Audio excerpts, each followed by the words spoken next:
Hey plant lover, my name is Sam and I'm going to show you how to repot your succulents. The best time to repot succulents is definitely in the spring. That's when most of them are just getting ready to go into their growing season. So it allows them to set down roots quickly and still grow really nicely for you. But on the other hand, sometimes a plant just needs to be repotted and it's not going to wait for spring. Like this guy here. I think we can all see that there's really no coming back from this flopped over look, but we can still fix him. And then I've also got this beautiful Jade plant, which really just needs a bit more space. He needs to be in just a slightly bigger pot. So we've got two different types of repotting that we're gonna have to do for these succulents, but let me give you a few tips about pots and soil before we do that. So first things first, the pots.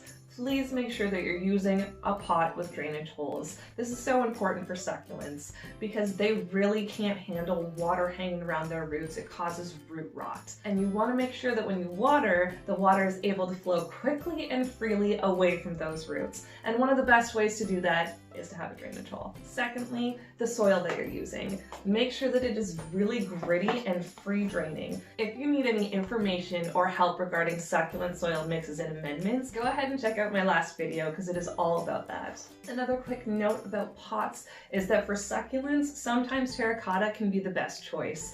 Plastic will hold more water in it, whereas a terracotta is going to actually allow it to breathe, and if there's too much water in the soil, it's actually going to help wick it away. So if you're constantly overwatering succulents, try a terracotta pot. Okay, let's do it. And let's start with the easier of the two repottings. So this jade plant just needs a bigger pot size, so we'll do that one first. Okay, so we want to pot up our jade plant here. And in order to do that, I've gotten another pot here, and it's just slightly bigger than the one it was sitting in before. So with succulents, you don't want to get like a giant pot and put it in that because that's going to hold a lot of water, right? So we want to make sure we're just giving it a slightly bigger pot just to give it a little bit more room to grow without bombarding it with too much water it doesn't need. So I'm just going to put a little bit of this soil in the bottom here just to start a little bit of a layer. And then I'm just putting this inside basically to test to make sure the level is kind of where I want it to be. And then I can simply just remove this and pop it in. And then there's just going to be some spaces around the side, so we're just going to fill that in with the new soil.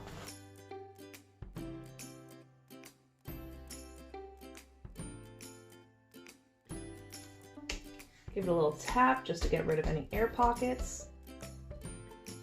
So there we go, it really is that easy. But something that I absolutely have to mention is that you should not be watering this plant for at least 5 to 7 days.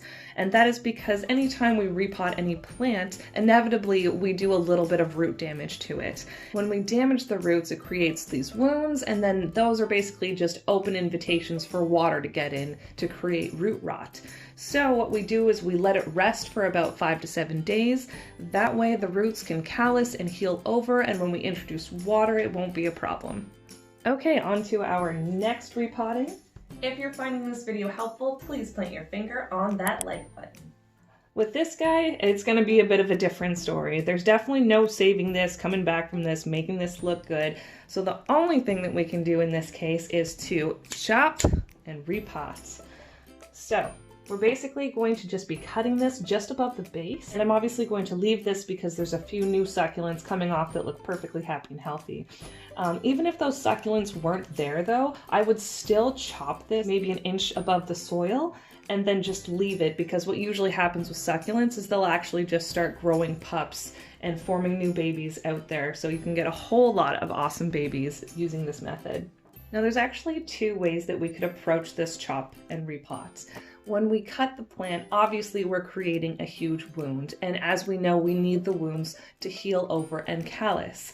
So we can either cut him and just set him aside for a couple of days until it has completely calloused over, or we can just cut him and push him straight into the soil and then not water that soil for at least a week. In the interest of time, I'm going to be chopping him and sticking him right into the soil, but this method does have more risks than letting it just relax for a day or two before repotting it, because obviously the wound is now going to be touching the soil and everything, so it does have a chance to introduce infections and disease. And although I've never had a problem with that, it's just something that you need to be aware of.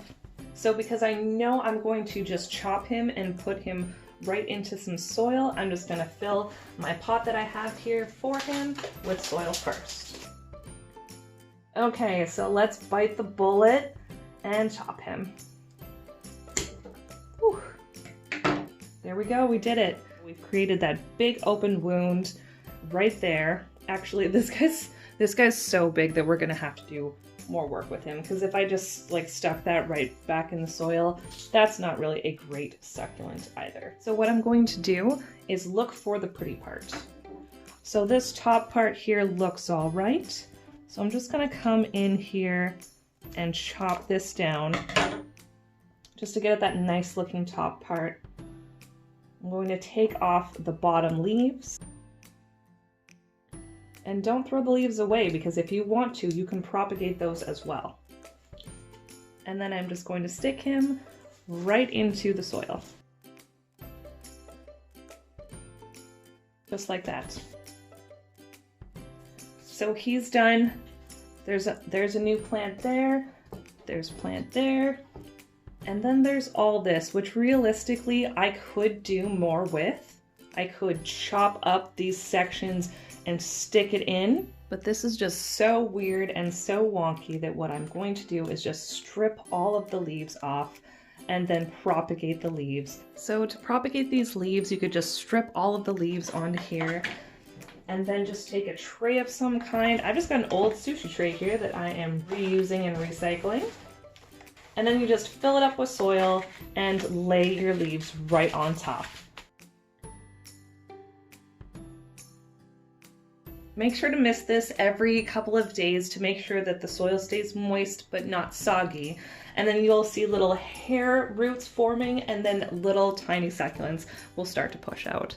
So just keep that aside and mist it every once in a while. So there we go, those are done from one plant into many plants. So it really is that easy.